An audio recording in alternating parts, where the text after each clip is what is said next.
Ingat itu istriku pesan.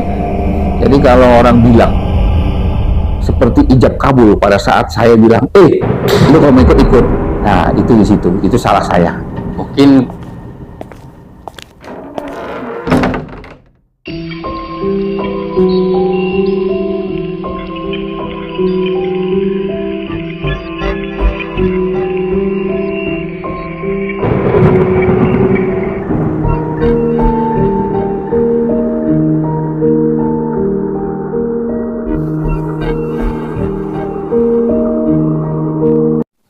Assalamualaikum warahmatullahi wabarakatuh. Ketemu lagi di channel TG5 Misteri. Untuk episode yang ketiga ini, saya sengaja datangkan tamu yang jauh datang dari Cipayung. Beliau mengalami misteri yang tidak masuk akal, dan beliau ini mengalami hal-hal yang di luar nalar. Ini dia, kenalkan, Bapak Hilman. Oke, Pak Hilman. Oke, selamat malam. Di sini saya pernah mengalami suatu peristiwa yang di luar nalar, tapi boleh percaya dan boleh tidak. Yang pastinya saya ngalamin sendiri awal sampai selesai. Jadi di waktu itu ya sekitar tahun 2000 atau 99 ya. Ya. Pada saat saya mau melaksanakan patroli wilayah. Di situ kita patroli malam di wilayah Cipayung, Pondok Ranggon. Oke. Terus pada saat kita mau jalan, saya berdua sama teman saya mengeluarkan mobil patroli. Iya. Nah, pada saat kita jalan mau starter mobil itu tidak mau jalan, tidak mau hidup, cuman bunyi cenyak nyak. Nah, udah. Kenapa? Orang tadi sebelumnya bisa. Ya. Memang di situ ada pohon randu yang kata orang dulu itu ada penunggunya, ngerti lah saya. Ya. Akhirnya kita cek aki mesin mobil sambil starter. Saya sambil nutup kap mesin sambil kalau lu mau ikut patroli ikut, yang penting kau bawa rezeki untuk kita nih mak. Ya. Biar aman kita patroli. Nah di situ begitu kita starter itu mesin hidup, akhirnya kita jalan. Saya sama teman bilang, hidup bro, kita bilang gitu kan. Oke. Ya udah, akhirnya kita jalan tuh. Iya. Nah, setelah jalan, kita putar wilayah itu kita kan biasa, memang wilayah malam kita menjaga. Iya. Wilayah lingkungan, ya biar aman ya. Tahun 99 itu wilayah Cipayung, Cilangkap, Pondok Ranggon itu masih ya dibilang sepi lah. Iya. Orang bilang tempat jin buang anak. Akhirnya kita patroli menjelang pagi hari itu, saya bilang sama teman, bro, kita makan nasi goreng di rumah saya. Mumpung sepi nggak ada orang, ya udah. Akhirnya sekitar jam 3-an itu kita kembali ke rumah saya. Seperti tidak ada terjadi apa-apa, kita tidur, istirahat. Habis subuh 5:30 kita kembali, serah terima, tidur, sudah selesai. Menjelang itu mungkin seminggu kemudian. Nah ini dia. Seminggu kemudian itu yang terjadi hal-hal yang di luar nalar, aneh. Ya. Kenapa? Memang kebetulan rumah saya tingkat. Ya. Istri saya pada saat nyapu di kamar dan di ruang tengah itu, Ya. seolah-olah kayak ada yang seperti manggil.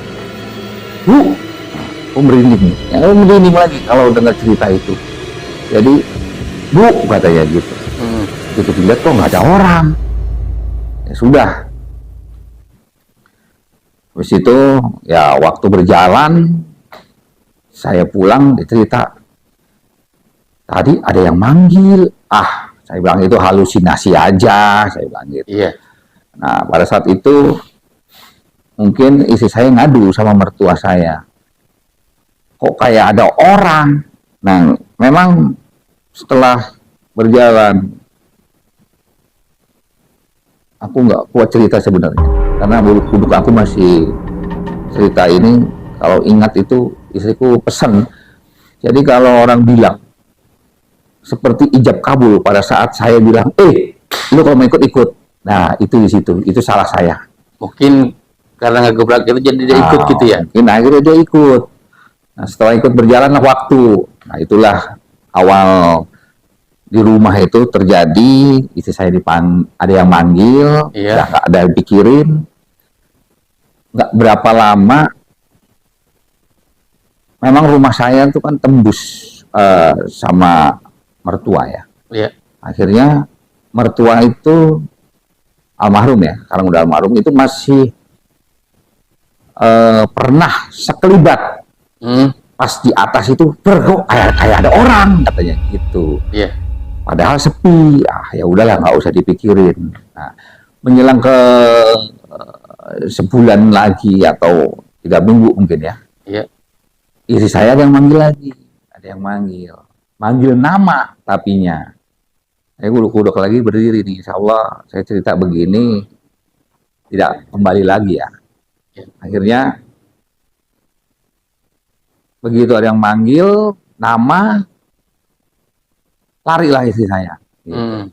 Akhirnya karena nggak kuat, akhirnya kita berkonsultasi, kita cerita ke orang yang paham dan yang ngerti. Ya. Ada waktu itu teman yang katanya bisa, akhirnya kita manggil lah. Datang ke rumahnya, sampai di rumahnya saya nggak ngerti lah, baca itu yang saya nggak habis pikir, entah dia mental beneran atau tidak. Iya. Karena begitu dia dekat ke saya, itu orang mental, gubrak, jatuh tuh di rumah.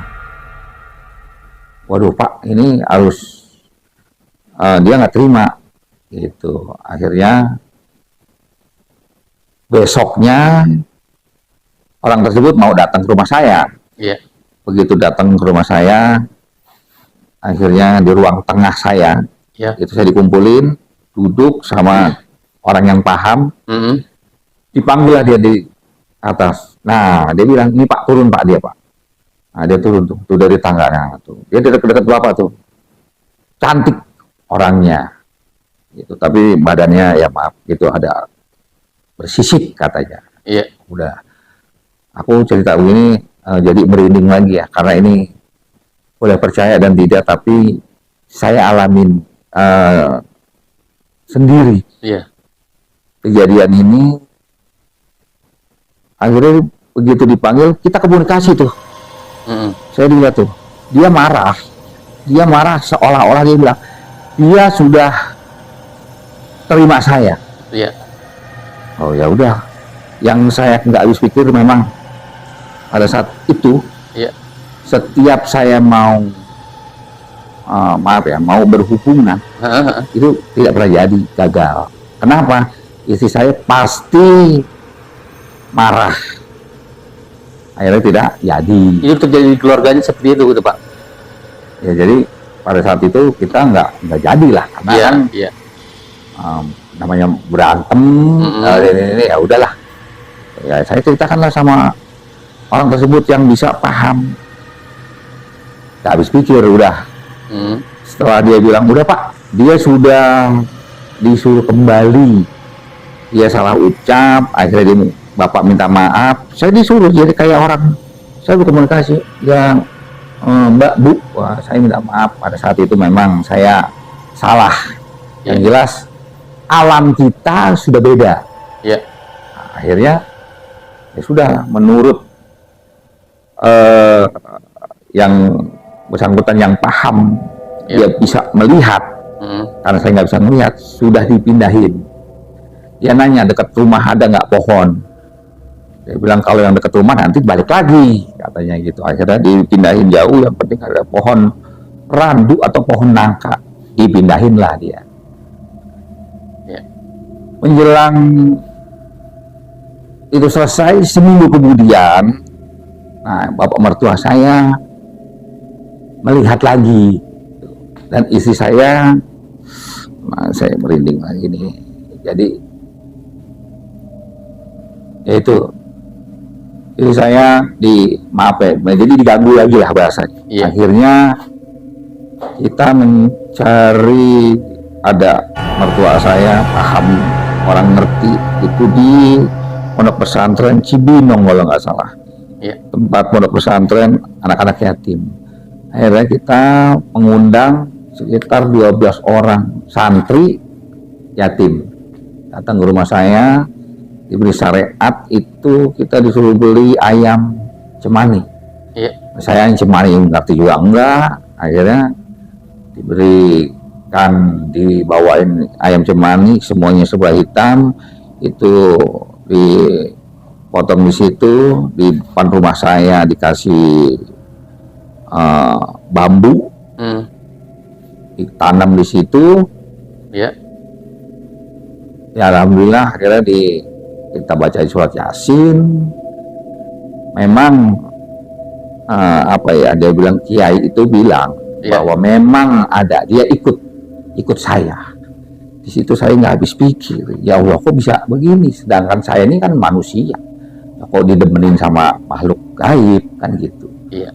Akhirnya setelah kita manggil para santri, alhamdulillah gangguan itu istri saya kembali tenang, saya juga tenang. Hanya saya dinasihatin itu, satu, dimanapun ngomong jangan asal bunyi.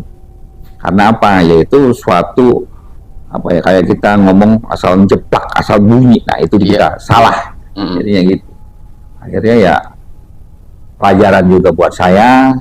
Dimanapun ya, kita kalau mau masuk daerah orang kan permisi kan. Permisi. Ya, akhirnya setelah kejadian itu ya alhamdulillah sampai sekarang tidak pernah ada gangguan. Yang jelas istri saya hanya pesan di mana-mana jangan ngomong sembarangan, karena seperti omongan itu seperti ijab kabul bahasanya.